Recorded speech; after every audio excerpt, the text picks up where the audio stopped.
ሰላምታ ይባላችሁበት ይድረሳችሁ። እንደው ይሄንን ነገር ያየን ሁላችንም የተደመመን የተገረምን ነውና ያሳዝናል። ማለት እኔ የምለው ምንድነው የአማራ ትግል የሚገርም ትግል ነው። የአማራ ትግል እየጠራ ከውስጡ ምርቱን ከግርድፉ ምርቱን ከገለባው እየለየ እዚህ የደረሰ ትግል ነው። ይሄ የህልውና ትግል መቼም መዳረሻው መድረሻው ግቡ ምን እንደሆነ በደንብ በሚታወቅበት ሰዓት እንደዚህ አይነት ሾተላዮች ከየመሃሉ አይጠፉም።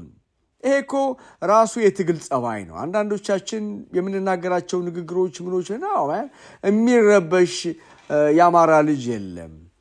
ኑሮውን ትቶ ሚስቱን ትቶ ትዳሩን ትቶ ህይወቱን ትቶ ወደ ትግል የወጣ የአማራ ልጅ በእንደዚህ አይነት አንድና ሁለት ሰዎች ከዚህ ቀደም ግማሾቹ ሲመጡ ሚሽን ይዘው የመጡ ናቸው።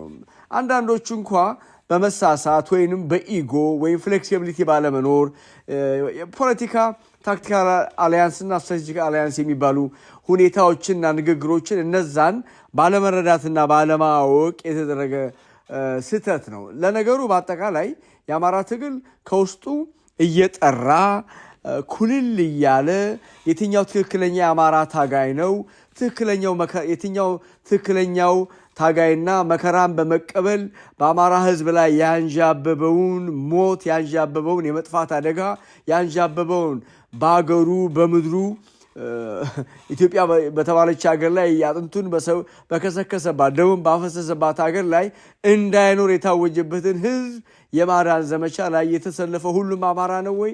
ሌላ ጉዳይ ነው። ስለዚህ ምንም አልታለ ገና ይጠራል። ገና ከመካከሉ እንደዚህ አይነቱ ትግሉን መቋቋም የማይችለው ራሱ ምናልባት እንደዚህ እየወጡ የሚሄዱት እነዚህ ሰዎች በራሱ በትግሉ ጸባይ ነው።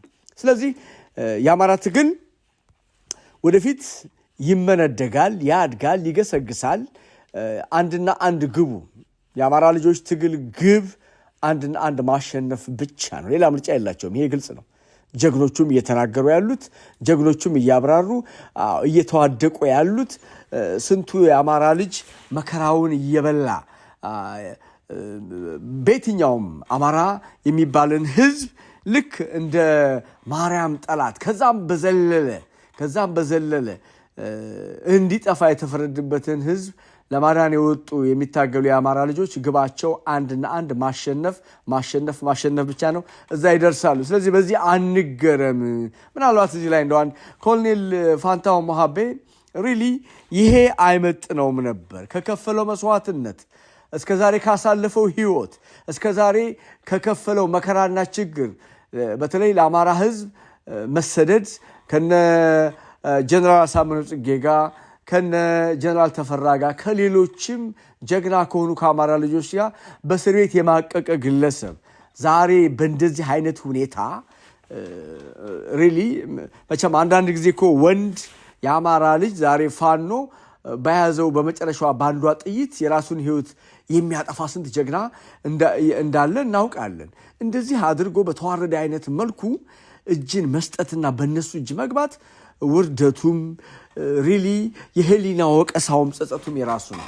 የአማራ ትግል ግን ራሱን በራሱ ውስጡን እያጠራ ትክክለኛው አማራ ታጋይ የትኛው ነው ማን ነው እያለ ወደፊት የሚፈለግበት ቦታ የሚፈለግበት ግብ የታወቀው ምክንያቱም የአማራን ህዝብ አንገቱን ቀና አድርጎ በአገሩ ነፃነቱ ተከብሮ እንዲኖር ለማድረግ 4 ኪሎ የተሰገሰገውን ጥቁር ናዚ ገዳይ አፓርታይድ ማጥፋት ከዛም ትክክለኛው የአማራ ልጆችም ኢትዮጵያኖችም በጋራ ተቀምጠው ተወያይተው የሚያስቀምጡት መንግስት የሚቀመጥበት ጊዜ ቅርብ ነው። የአማራ ልጅ ቀና የሚልበት ሌላውም የተጨቆነ ዛሬ በአማራ በብዙ ስለጀመረ ነው እንጂ ሌሎችም እየተጨቆኑ እየተረገጡ እየተገደሉ ያሉ ብሔሮች አሉ እና ስለዚህ የድል ለአማራ ህዝብ ድል ለአማራ